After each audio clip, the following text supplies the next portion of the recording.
Tiene la palabra el congresista Clayton Galván, por 10 minutos.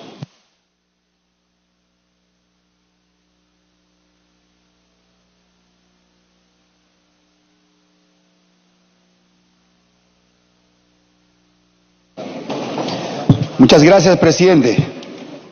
Con el saludo cordial a todos mis colegas congresistas, al presidente del Consejo de Ministros, a nuestras ministras que el día de hoy nos visitan aquí al Parlamento.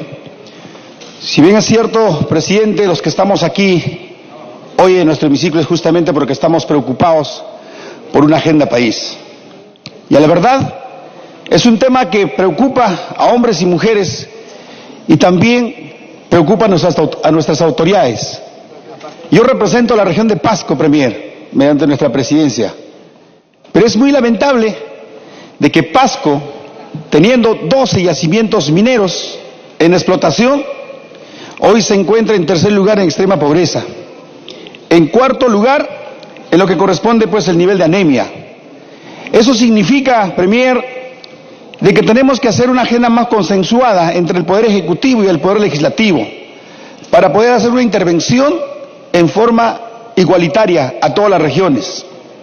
No es justo que Puno, siendo una región grande, estando por encima de los 4.000 metros sobre el nivel del mar, hoy esté en el primer lugar en anemia, sobrepasando pues el 75.9%. Pasco igual está sobrepasando 58%. Yo felicito las acciones que está tomando en este momento el Ministerio de Salud. Efectivamente están saliendo a los diferentes lugares a trabajar de una forma personalizada. Pero no solamente queda, ministra, hay un problema muy grave, y no solamente en Pasco, sino debe ser a nivel nacional, en todas las zonas mineralizadas. Tenemos el problema de plomo en sangre.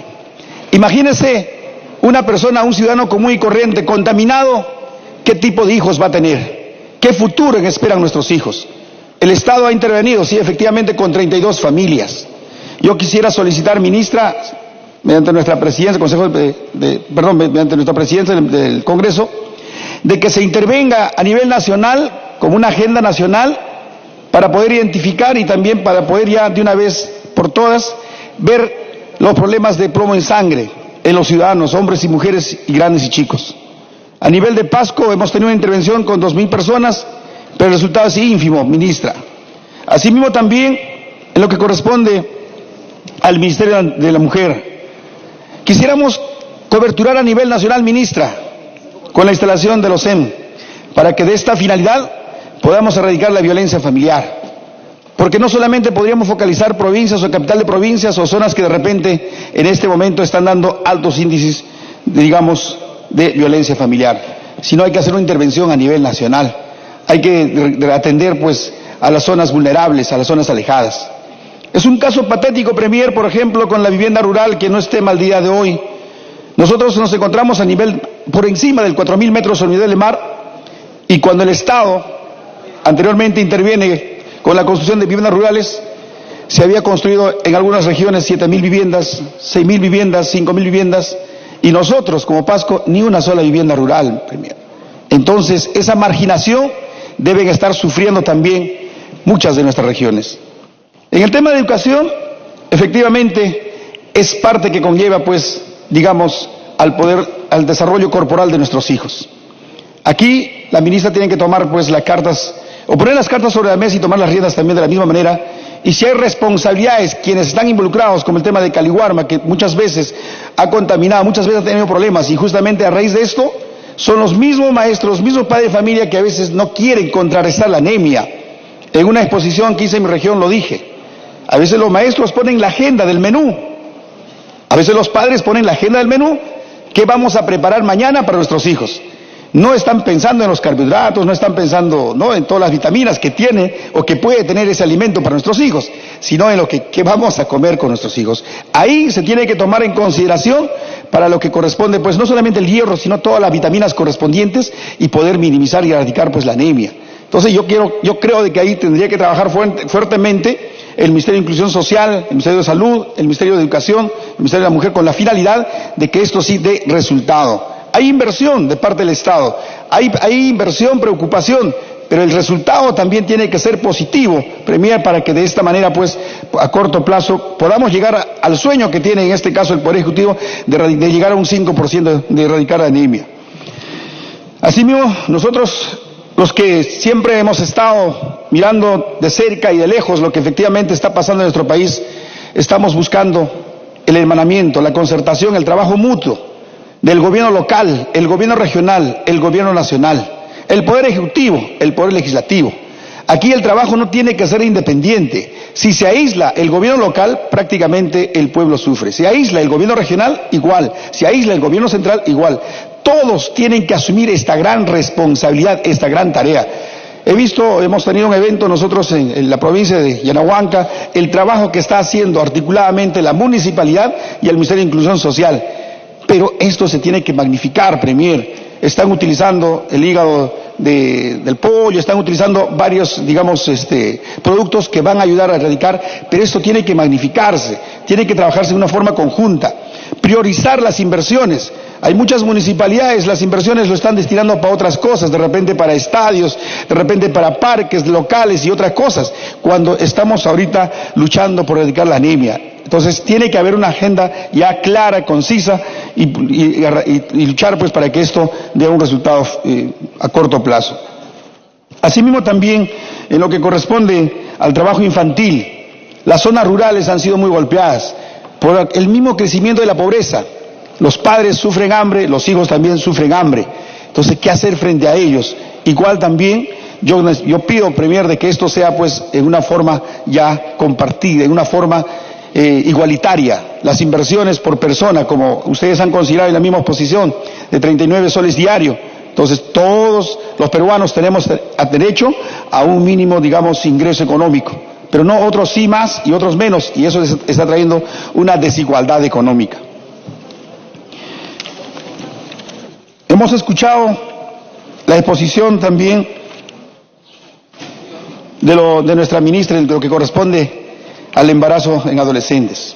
Y es muy preocupante lo que efectivamente ha pasado en estos últimos años. Quiero referirme a la brecha del SIS. Lo que ha expuesto la ministra, efectivamente a nivel nacional hay un gran porcentaje que no tiene ningún tipo de seguro, ni seguro de salud, no está en el SIS, ni cualquier otro tipo de seguro. ¿Qué es lo que ha pasado? Prácticamente la focalización de hogares, ministra, no ha sido muy claro. Las normas han sido muy diferentes, muy ambivalentes de repente para otras regiones. Mi región de Pasco está por 4.000 metros sobre el nivel del mar. Las viviendas no se hacen con tierra porque no hay tierra, todo es roca, todo es mineral. Entonces los padres de familia de una u otra manera han construido sus casas con quincones, o sea, significa con material noble.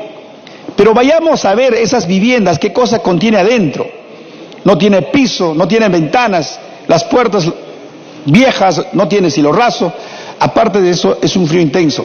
Pero por tener una casa, una vivienda de material noble, esa familia ya no se considera como familia pobre, sino es una familia de mejor ingreso económico. Solamente por eso, Premier. Entonces, ¿qué tan diferencia con un pueblo que está sufriendo hambre? Los pueblos que están en la zona baja, en la selva y en la sierra baja, sí, son pobres, las viviendas se construyen con material rústico, con tierra, con adobe, y eso sí están considerados dentro de la focalización de hogares como familia pobre. Yo solicito, Premier, y lo he solicitado también a la ministra de Inclusión Social para que haga una reevaluación a la ciudad de Cerro de Pasco, capital de Cerro de Pasco, que es el distrito de Chaupimarqui y Yanacancha, para que vea de qué manera viven mis hermanos de la población.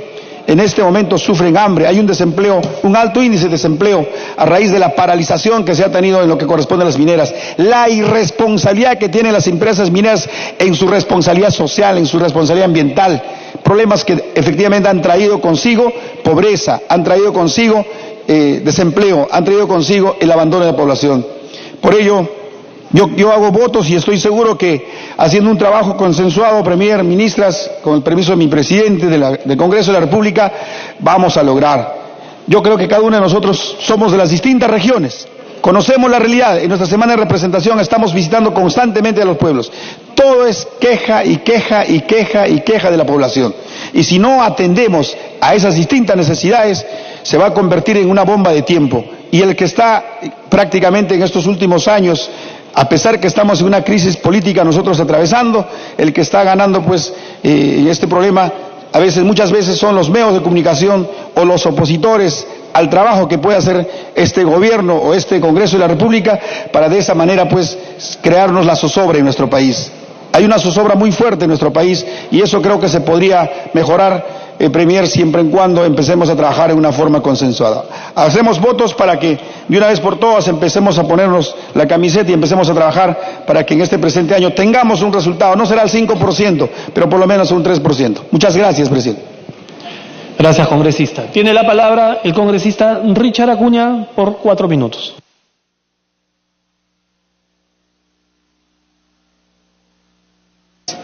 Muchas gracias, señor presidente.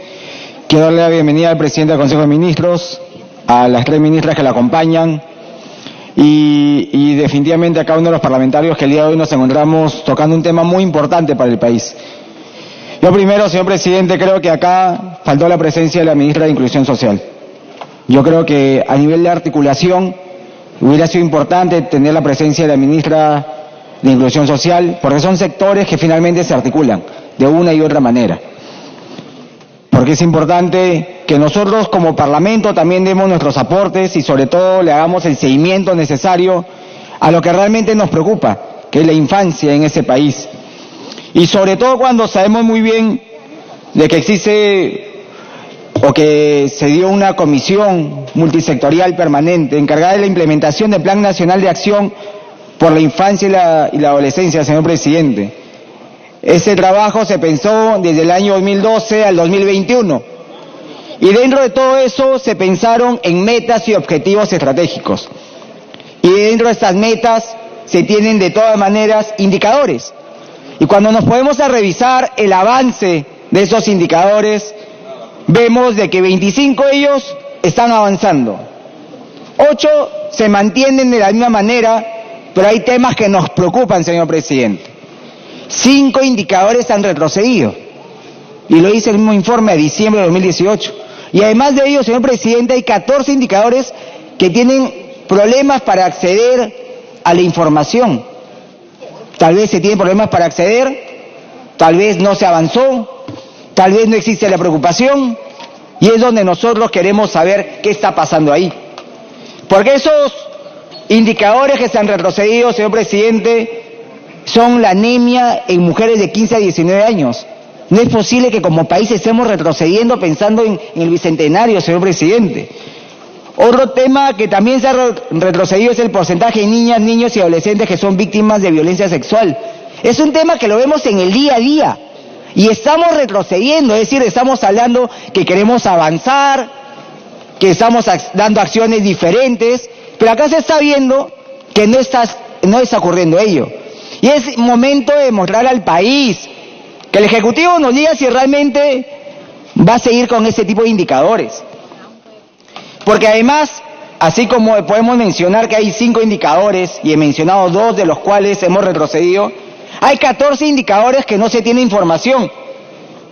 ¿Y cuáles son esos 14 indicadores? Discapacidad. ¿La discapacidad no es importante para este país? ¿Qué se está haciendo para la discapacidad? La explotación sexual es otra, no tenemos información sobre explotación sexual. Y es algo que nos preocupa, señor presidente, por su intermedio para el primer ministro. Y es por ello que creo que ese compromiso asumido por todos los sectores acá presentes, y que vuelvo a mencionar, creo que Inclusión Social tuvo que estar acá, porque se trazaron metas y objetivos muy importantes, como garantizar el crecimiento y desarrollo integral de niños y niñas de 0 a 5 años de edad, garantizar la continuación de crecimiento y desarrollo integral de niñas y niños de 6 a 11 años de edad, consolidar el crecimiento y desarrollo integral de las y los adolescentes de 12 a 17 años de edad, y garantizar la protección de las niñas, niños y adolescentes de 0 a 17 años. No estamos cumpliendo, no estamos ni en la mitad, faltando escasos 2 años, porque nos pusimos como objetivo el 2021. Entonces, algo tenemos que hacer. No podemos culpar directamente al actual Consejo de Ministros, pero ya llevamos 50 días de gestión. ¿Qué vamos a hacer para adecuarnos a la velocidad necesaria para cumplir dichos objetivos? Y ya aterrizando un poco más en la exposición del día de hoy. Tiempo adicional. Cuando ahora se mencionaba de la cantidad de personas o de población que significa las personas de 0, los niños de 0 a 17 años. Estamos hablando de 10.338.000 personas. Estamos hablando del 32% del país. 49% de ellas mujeres, 51% de ellos hombres. Señor presidente, y es por eso que yo tengo algunas preguntas respecto a la exposición. Primero, cuando se hablaban y se menciona respecto a las unidades de protección especial. Se habla de que en el año 2018 se crearon 8 más de ellas y que se tiene en la actualidad 16. Quisiera saber cuántas más de ellas se piensan crear en los próximos años. Quisiera saber si se tiene proyectado cuál es la cantidad necesaria que requiere el país para poder satisfacer la demanda respecto al trabajo que realizan esas unidades para que podamos llegar al 100% de los afectados. Respecto, señor presidente, a la violencia familiar y sexual, tenemos que mencionar... Tiempo adicional. Más tiempo, por favor. Respecto a la violencia familiar y sexual, señor presidente, hemos visto una estadística que nos preocupa. Estamos con la peor estadística de la historia del país. Bueno, están demandando más probablemente y lo felicitamos, eso está bien. Pero también debe haber algún tipo de plan de acción que se va a realizar para todo eso, porque hablamos de 32.663 casos de violencia familiar. Hablamos de casi 9.000 de violencia sexual. ¿Qué vamos a hacer para ello? ¿Qué vamos a hacer? Porque cuando se hablaba de la cantidad de acción que se realiza, por ejemplo, con trata de niñas, niños y adolescentes, se habla que se realizaron en 2018 150 operativos, 12 operativos por mes. Es muy poco. Yo creo que es muy poco. Se podría hacer algo más y esperamos de que acá en el Parlamento el Ejecutivo diga vamos a mejorar esas cifras. Porque no hemos invitado para que nos digan qué hacen. Queremos saber qué van a hacer de acá para adelante. Además de ello, señor presidente, respecto a los espacios de participación en políticas públicas de niñas, niños y adolescentes. Se puede hablar de una estadística del año 2011, 2012, en donde se pudo ver de que se crearon 41 en 2012, 73 en 2015, el 2016 191, el 2017 158, pero el 2018, o sea, el nuevo gobierno del presidente Vizcarra, hicieron 4. La peor estadística desde que se dio esto, la peor. Y esa es ya gestión del presidente Vizcarra. Y creo yo que deberíamos tener una respuesta respecto a ello. Además, señor presidente, yo creo que es una falta de respeto que cuando presentan el informe se habla del trabajo infantil. Estamos hablando de la estadística desde el año 2012, 13, 14, 16, y como saben que el 2018 ha sido un mal año, se comparan con el 2012. Acá en su exposición no se tratan de comparar con el 2000 anterior, que sería lo ideal, sino con el año 2012. Y finalmente, señor presidente, respecto a la inversión pública. En la exposición que nos presentan el día de hoy, se dice que se invierte casi 33.689 millones de soles. Pero cuando vemos eso, todos sabemos que el presupuesto del país son 160.000 millones de soles aproximadamente.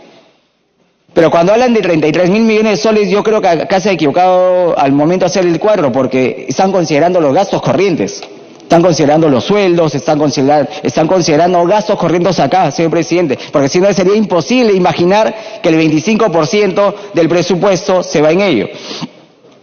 Y es por eso que sería importante, señor presidente, ser transparentes. Lo que queremos saber es cuánto de dinero se utiliza para combatir todo. Para que concluya, por favor. Como objetivos de gestión. Hay un compromiso pensando en el Bicentenario. Si nos ponen 25% de presupuesto se escucha algo real. Es más, si habláramos de 33.000 millones de soles, tendríamos no bebitos, sino bebotes. Probablemente. Pero lo que nosotros queremos acá es transparencia, cuánto dinero se está utilizando realmente. Y a partir de ello, acompañar en esa gestión que finalmente el país requiere. Siempre se habla que los niños y las niñas son el futuro del país, pero sin una buena infancia no va a haber futuro, señor presidente. Muchas gracias. Gracias, congresista. Tiene la palabra el congresista Alberto de Belaunde. Por 10 minutos. Gracias, presidente. Me pide mis 2 interrupciones la congresista Patricia Donaire. Tiene las 2 interrupciones, congresista Donaire. Presidente, saludo a todos los ministros presentes. Gracias por concederme la interrupción.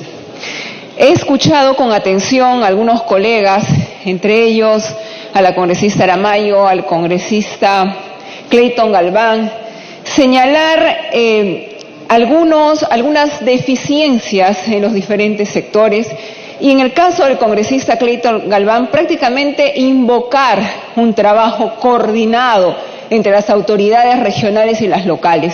Yo lo que les quiero decir a mis colegas que nosotros no tenemos que invocar nada, lo que tenemos que hacer es exigir que se cumpla la Constitución y que se cumpla la ley, porque los gobiernos regionales y locales tienen la obligación, porque tienen una función compartida en materia de salud y educación con el Poder Ejecutivo.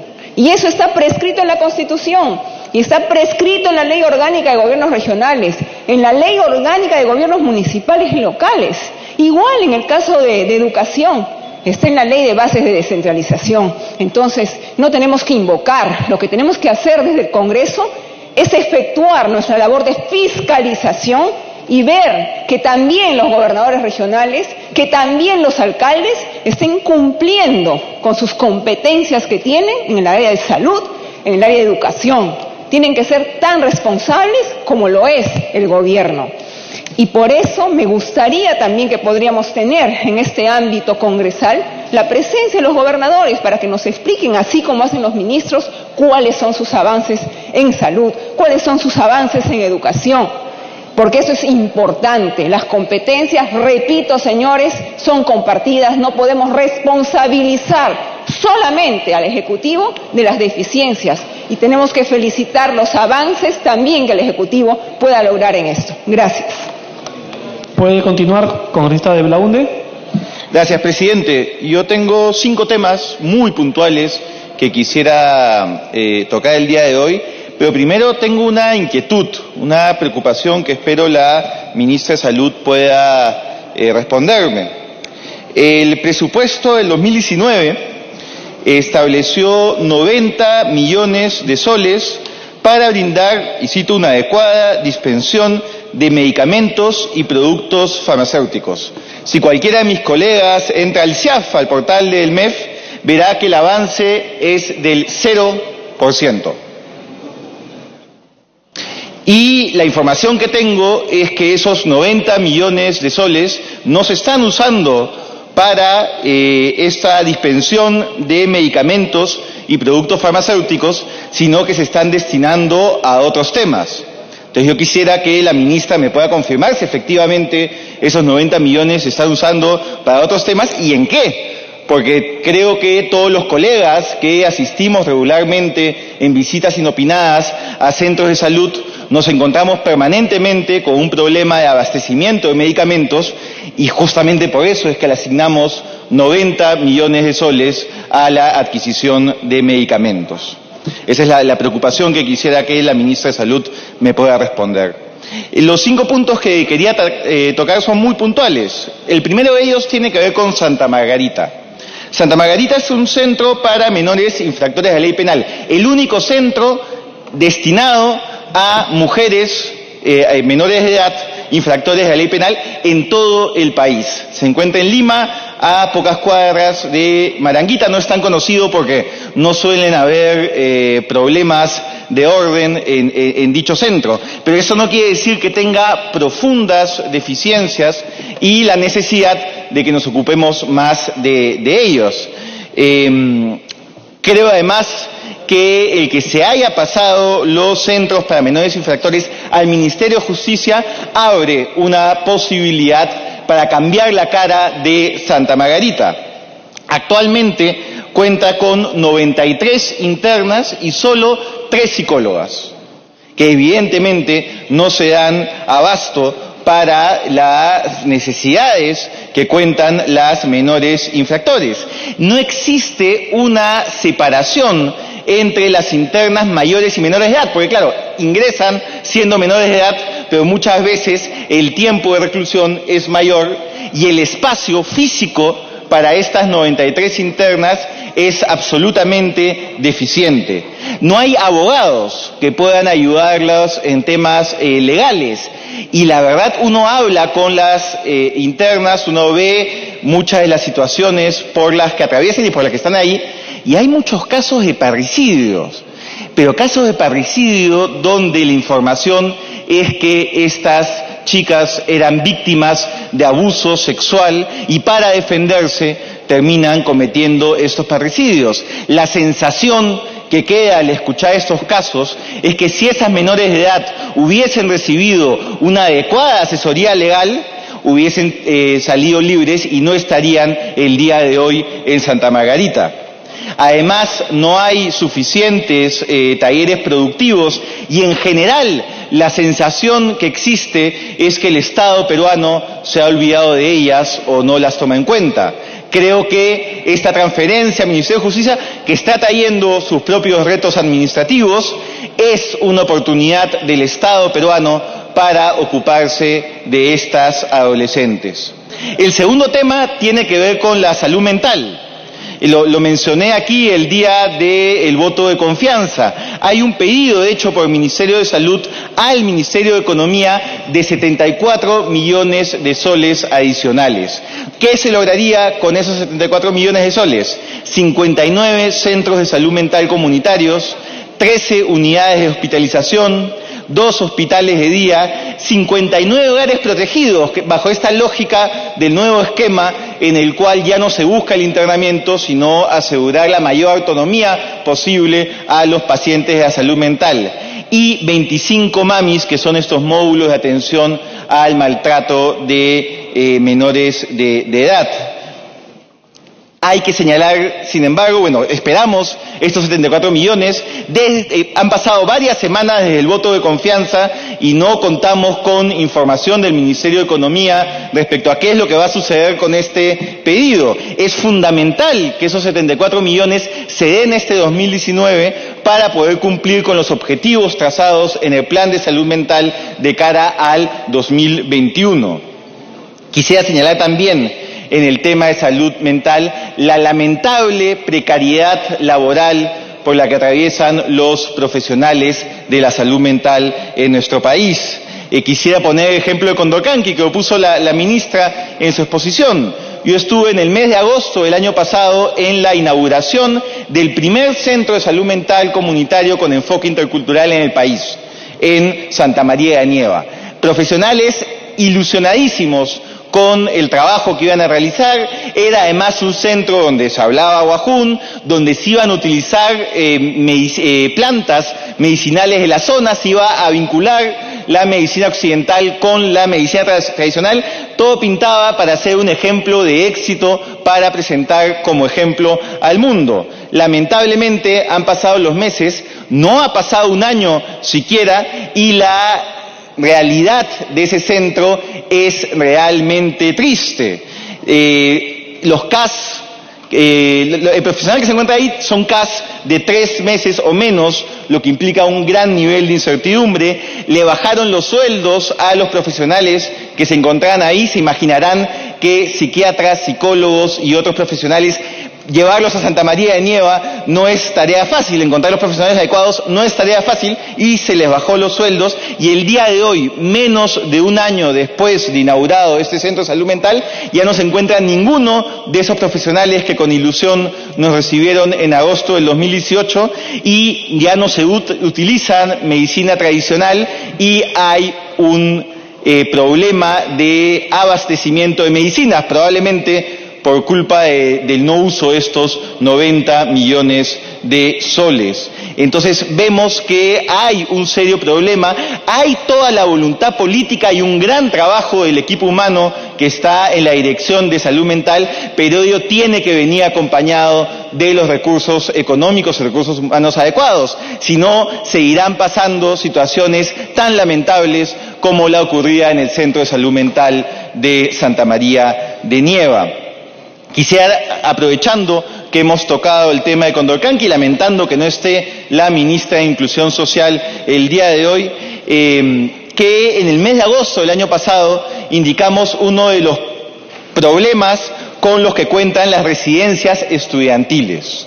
En Condorcanqui, Amazonas, existe el residentado, que tiene mucha lógica porque son estudiantes de distintos centros que tienen que trasladarse un número de horas importante, con lo cual se quedan todas las semanas en estas residencias, pero Jaliwarma solo cubre desayuno y almuerzo. Aparentemente alguien en un escritorio en Lima, en Jaliwarma, consideró que los niños no cenan, ¿no? Solo al desayuno y almuerzo. Esto se informó en agosto del año pasado y de acuerdo a información de una mesa de trabajo que realizó el congresista Rosas en Condorcanqui, esta problemática se mantiene. Ha pasado casi un año y los chicos de estos residentados siguen sin recibir una cena de Jaliwarma. Me imagino que la logística no debe ser tan complicado al momento de dejar el desayuno y el almuerzo, dejar también la cena para estas personas. Suena nada más a que hay algún funcionario de menor nivel que no le ha dado la importancia necesaria a este tema. El tercer punto que quisiera tratar tiene que ver con la atención bilingüe. Hemos estado en Condorcanqui y también en Huamanga con la congresista Tania Pariona, y lo que hemos encontrado es que la atención a niños y adolescentes víctimas de abuso sexual no se suele realizar en el idioma materno de estas personas. En Condorcanqui, los profesionales de la Cámara Gesell no hablaban ahuajún, y en Huamanga descubrimos que no hablaban quechua. Parece que son cosas bastante evidentes, pero aún así en un estado plurilingüista como el peruano no contamos con los profesionales adecuados para esta atención.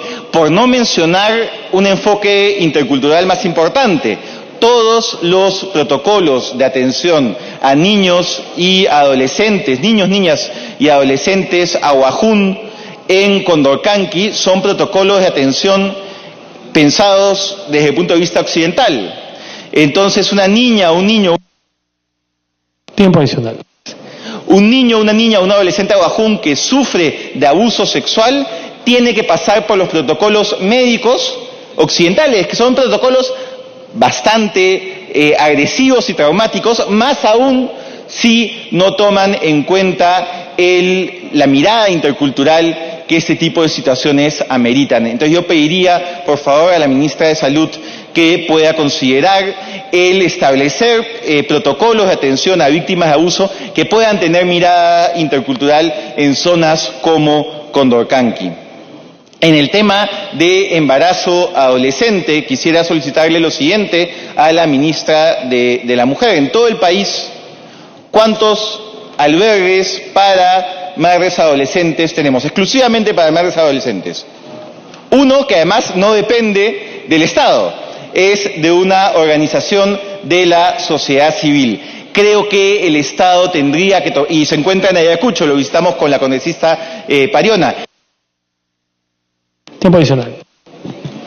Creo que el Estado debería hacer un esfuerzo adicional, no solo para contar con más albergues, sino albergues especializados para las necesidades de menores de edad que han sido madres, en la mayoría de esos casos, víctimas de violaciones.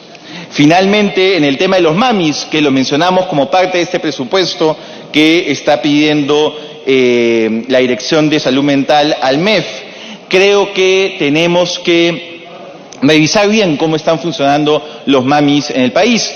He visitado varios de ellos en la ciudad de Lima y salvo la coordinadora y el personal legal, no hay personal asignado de los hospitales directamente a los mamis. Son profesionales que se encuentran en el centro de salud, pero que no tienen no se les ha asignado directamente estas tareas, con lo cual se evita que haya una especialización y un mayor compromiso con esta problemática. El servicio de psicología no cuenta con espacios de atención adecuados. La congresista Para que concluya, por favor. La congresista Wilca estuvo en el hospital San Juan de San Juan de Miraflores, donde también estuve, y pudo comprobar que no hay un espacio adecuado para este trabajo. Y está pasando la siguiente problemática, que creo que es bastante seria. Si la víctima que asiste al MAMI no tiene SIS, debe pagar por los servicios de salud que recibe. Y esto va en contra de lo establecido expresamente por la Ley 3036-4, que señala que las víctimas deben recibir esa atención gratuita. Entonces pediría también que se pueda revisar eso. He tratado de ser lo más aterrizado posible en estos 5 Para que concluya, por favor. buscando que pueda haber cambios reales y concretos en la vida cotidiana y en las problemáticas que he señalado. Muchas gracias. Gracias, congresista. Tiene la palabra la congresista Ana María Choquehuanca, por 10 minutos. Gracias, presidente. Buenos días. Saludar a mis colegas aquí presentes.